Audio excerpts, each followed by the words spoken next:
Assalamualaikum warahmatullahi wabarakatuh. Baiklah sahabat-sahabatku semuanya, bagaimana kabarnya? Baik ya. Alhamdulillahirabbil alamin. Mudah-mudahan kita senantiasa diberikan kebaikan oleh Allah Subhanahu wa taala. Baiklah sahabat-sahabatku semuanya, di video sebelumnya kita telah membahas tentang pengertian daripada mazhab. Dan pada hari ini kita akan membahas macam-macam mazhab dalam Islam.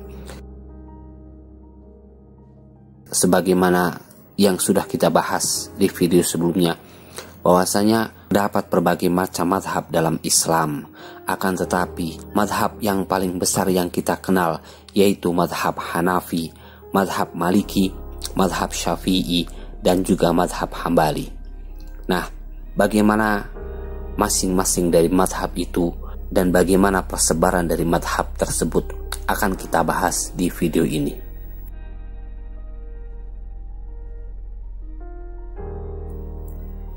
Mazhab Hanafi. Mazhab Hanafi mengikuti paham dan buah pikir atau hasil ijtihad dari Imam Abu Hanifah bin Nu'man bin Sabit. Beliau lahir di Kufah tahun 80 Hijriah atau 699 Masehi, dan beliau wafat pada tahun 150 Hijriah atau 769 Masehi di Baghdad. Imam Abu Hanifah adalah ahli ilmu fikih dan dikenal sebagai tokoh ahlur ra'yi. Pengikut mazhab Hanafi banyak tersebar di Mesir, Algeria, Tunisia, Tripoli, Syria, Irak, India, Afghanistan, Turkmenistan, Turki, dan Balkan.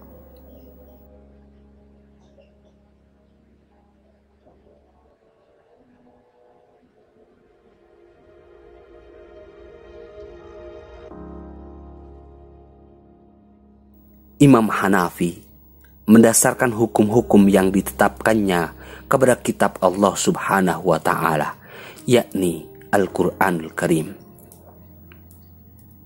Jika tidak didapatinya ayat yang bertalian dengan masalah yang dihadapinya, selanjutnya beliau mendasarkan pada sunnah Rasul Shallallahu Alaihi Wasallam.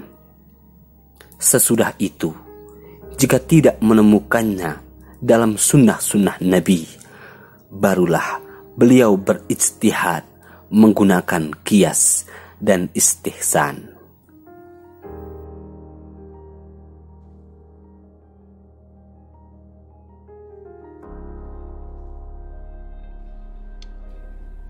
Mazhab Maliki.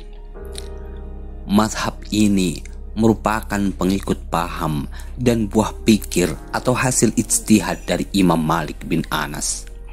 Beliau lahir tahun 93 Hijriah atau 710 Masehi. Beliau wafat pada tahun 179 Hijriah 795 Masehi. Imam Malik bin Anas adalah ahli ilmu fikih dan hadis. Pengikut mazhab Maliki tersebar di Afrika Utara, Afrika Tengah, Yaman, Kuwait, dan Bahrain. Dalam menetapkan hukum, Imam Malik selain berpegang teguh kepada Al-Quran dan Sunnah, beliau juga menggunakan tradisi penduduk Madinah, yaitu amal Ahlul Madinah. Selain itu, beliau juga menggunakan qiyas dan maslahat mursalah. Kitabnya yang paling terkenal ialah Kitab Al-Muwatta.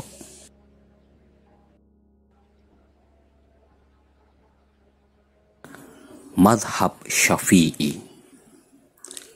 Mazhab Syafi'i merupakan pengikut paham dan buah pikir atau hasil ijtihad dari Imam Muhammad bin Idris Asy-Syafi'i.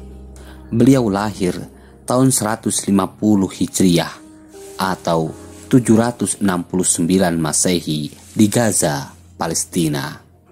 Beliau wafat di Mesir pada tahun 203 Hijriah atau 820 Masehi. Imam Muhammad bin Idris Asy-Syafi'i adalah ahli ilmu fikih dan hadis. Pengikut mazhab Syafi'i tersebar di Mesir, Palestina, Armenia, Iran, Indonesia, Yaman, Hijaz, Syria, dan Irak.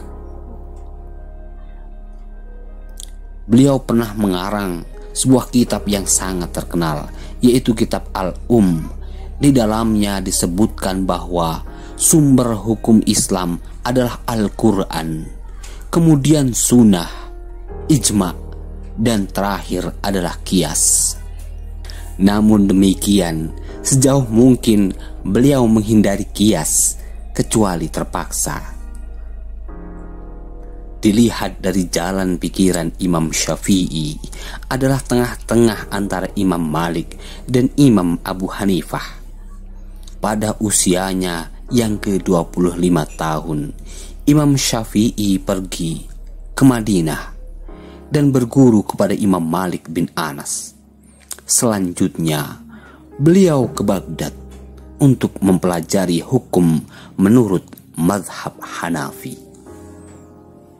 Mazhab Hambali merupakan pengikut paham dan buah pikir atau hasil ijtihad dari Imam Ahmad bin Hambal. Beliau lahir tahun 164 Hijriah atau sekitar 780 Masehi. Beliau wafat pada tahun 241 Hijriah atau 855 Masehi. Selain ahli ilmu fikih, Imam Ahmad bin Hambal juga memahami dan mendalami akidah dan tauhid. Banyak kitab yang telah dikarangnya, yang paling terkenal ialah Musnad Ahmad ibnu Hambal. Begitu kuatnya Imam Hambali berpegang teguh kepada Al-Quran dan hadis, sehingga beliau sangat menghindari penggunaan pikiran atau ra'yu. Beliau lebih suka menggunakan hadis dhaif sekalipun daripada qiyas. Beliau menggunakan qiyas hanya saat darurat, seperti jika tidak menemukan hadis atau perkataan sahabat tentang masalah yang akan ditetapkan hukumnya. Dengan begitu, beliau termasuk ulama salaf yang sangat konsekuen kembali kepada dasar-dasar penetapan syariat yang asli, serta menjauhkan diri dari bid'ah dan juga khurafat.